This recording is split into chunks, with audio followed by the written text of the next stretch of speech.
Afternoon all, it's the 9th of April 2017 and you're down here in Essex, UK on a beautiful sunny Sunday afternoon. It's meant to get up to about 25 degrees C today.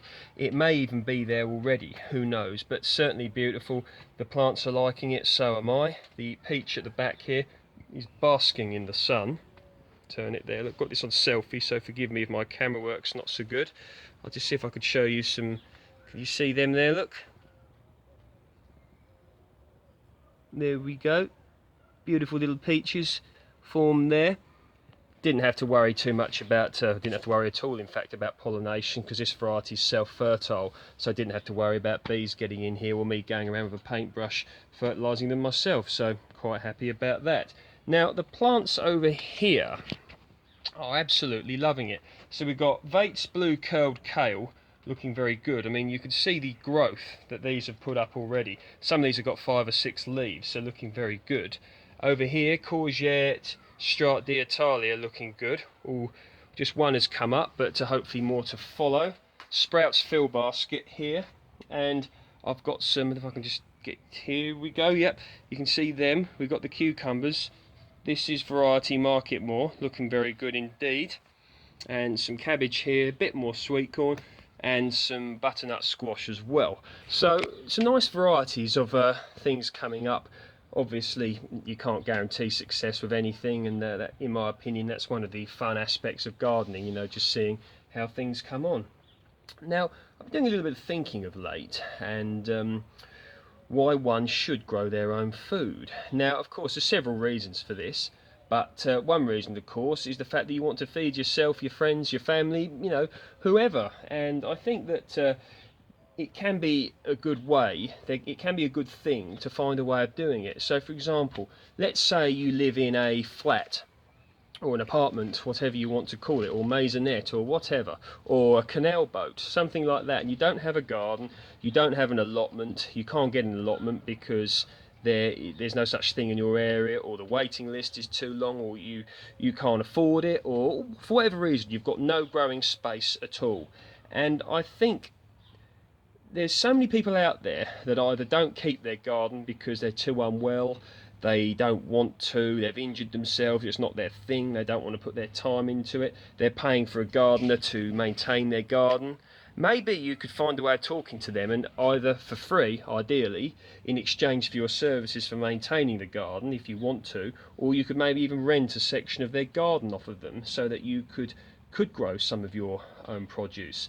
And I think that could be a good thing to do, for example, because you're going to be growing stuff which is good for the environment. You're going to be contributing to like a community spirit almost, which in some, you know, we won't go into it too much, but in some ways modern day society doesn't contribute very well to community spirit. So you're doing it, you know, mutually beneficial situation. You're getting some growing space for yourself. You could even, you know, share some of your produce with the person who owns the land. So many things you can do.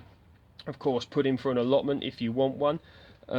Many years ago, a few years ago, I knew a lady who, she's very unwell actually. She'd had an amputation sadly, she'd had a stroke, all sorts of bad eyesight, all sorts of issues with her health. But I remember that she had some raised beds in the area that she lived, and she used to just grow a few tomatoes, and that gave her so much pleasure.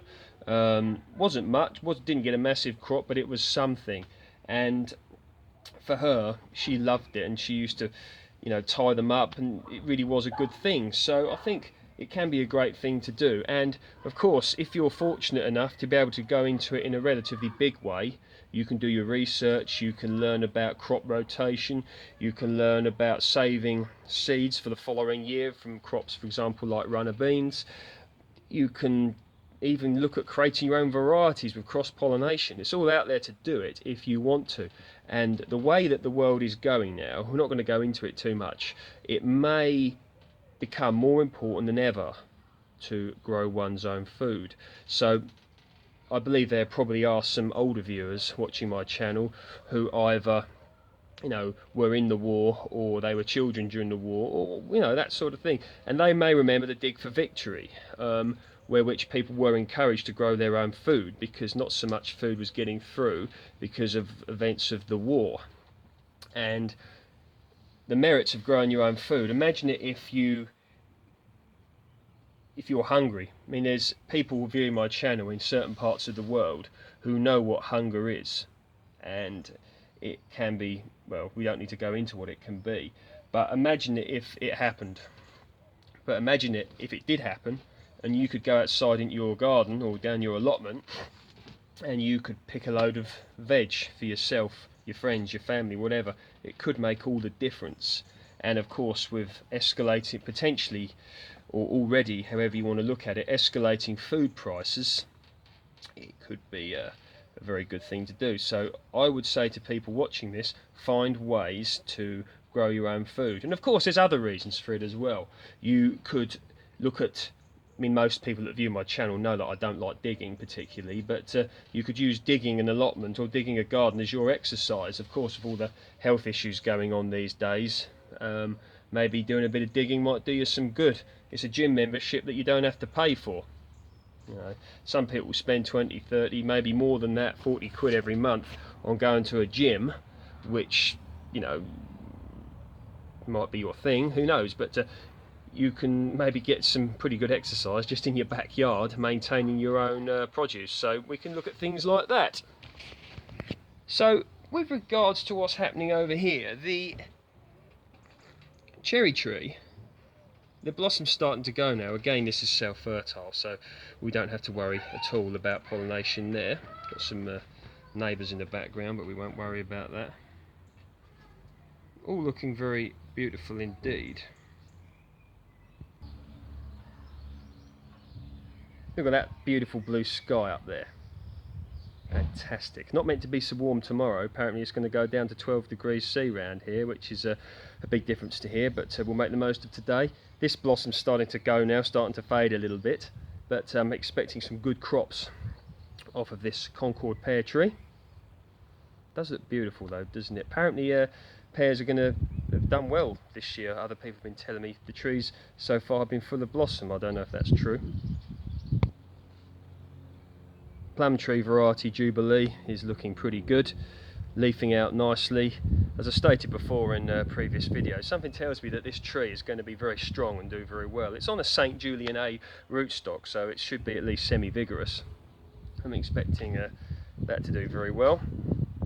Allegedly this can be a greater flavour and a larger plum than Victoria, but that's quite a boast, and we will find out in good time. Over here we have an apple variety, Worcester Pearmain. We'll see how this does. A little bit behind, but apple trees do tend to be maybe a little bit slower to leaf out. And in this part of the backyard orchard here, doesn't get so much sun, so that could account for why it's a little bit slower. But I'm not going to worry too much. I'm expecting this tree to do well, and eventually it'll grow up high enough and it'll get plenty of sun on the fruit anyway. I've got a fig tree here. I've got to do something with this.